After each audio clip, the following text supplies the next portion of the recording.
Hello everybody and welcome back to TKA Hot Ones, the show with hot questions and even hotter wings. I'm Zach Fisher and today we have the wonderful 7th grade history teacher, Mr. Schoppet Panzarini. Not gonna lie, I'm a little nervous, but I'm also excited. I really enjoy spicy things, and I've been watching other teachers eat these, try these, and I'm excited to see how hot it really is. Alright, let's bring it. Yeah, man.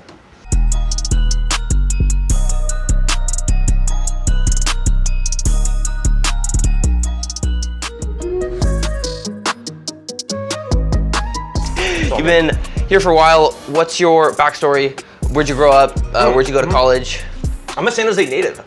Born and raised in San Jose. I went to Pioneer High School.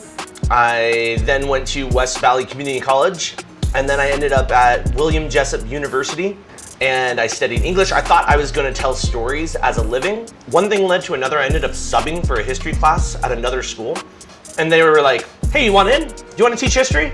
And by then I had fallen in love with being with students and history. History's telling stories, just real stories, right? Yeah. True stories. So I taught there for 3 years until my aunt, who used to be a math teacher here, Betty Hahn, she's like, there's an opening, you should apply. So I filled out the lengthy application for the King's Academy. Mm-hmm. It's really long. And ended up here. When I first came to King's, you were just Mr. Schoppet, and now you are Mr. Schoppet Panzarini. I got married. Long story short, right? Mm-hmm. She was one of my friend's neighbors, and that was their relationship, Zach. That was it. And so my friend, Esther, invited Shelby over to meet her friends, and I was the first to walk through the door. I remember exactly where she was sitting, when I came in, all that, and I was like, oh, she's cute.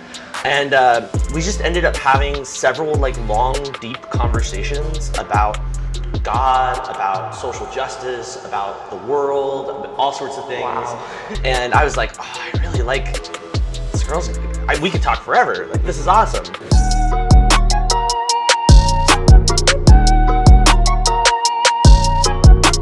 So, talk about you getting married, and now you have a kid. Yeah. Can you tell us a little bit about that? So having a kid, I always tell people, it is the greatest joy and the greatest challenge at the same time. Milo James is his name. He was born over the summer, back in June. I love him so much, and yet he doesn't really do much. Atom Bomb is heating up. You feeling a little bit? Yeah, I'm feeling that was pretty good though. I like the flavor. I don't see you that often, sure, but I see you and I'm like, you look great. I feel like you've lost a lot of weight. Oh yeah. Yeah. And it's honestly inspiring. What's that journey been like? Yeah.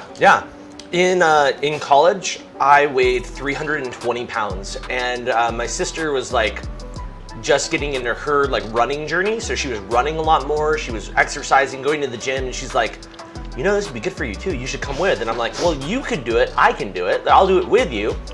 And then my tongue's starting to go a little bit. Mm-hmm. Yeah, that one's got some heat. All right. And so I went with my sister and started that journey there. And then I started doing Weight Watchers, which is where you track everything you eat in the phone. And that helped. And then I started lifting weights and working out more. And I dropped from 320 to my lowest was 182. But yeah, man. Yeah. So that was that journey. It's not easy, but it was good. It was good for me.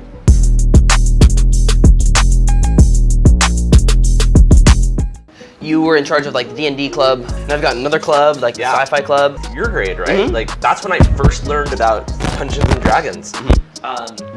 We had a party that adventured together, and it was a blast. And I had never played before either. It was my first time playing, but I loved it. It was so much fun, just being able to imagine that you're someone else, that you are doing something else in a fantasy world.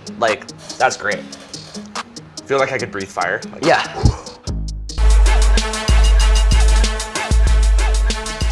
One of the good stories that you've told us in class is that you used to work as a Disneyland or Disney World.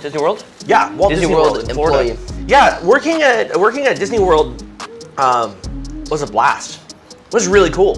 To be able to make people's day, right?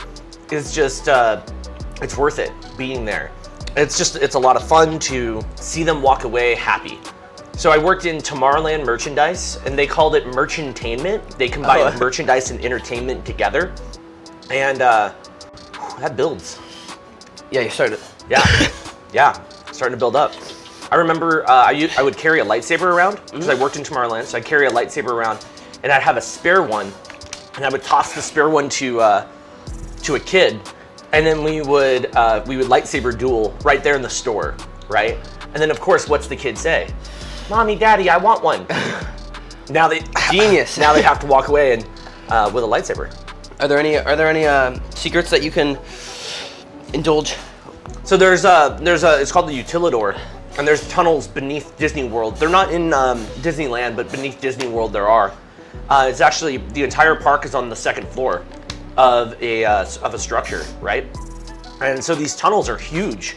They're bigger than this room even. That you're walking through these tunnels, and it's down there. They have like the costume racks, and so I've seen like rows and rows of heads, of like character heads and like costumes and whatnot, or Chip and Dale with their head, like carrying their head off to their side, like walking around. You're like, okay. One of the skills that you would show us is being able to draw a Mickey Mouse head. Yep.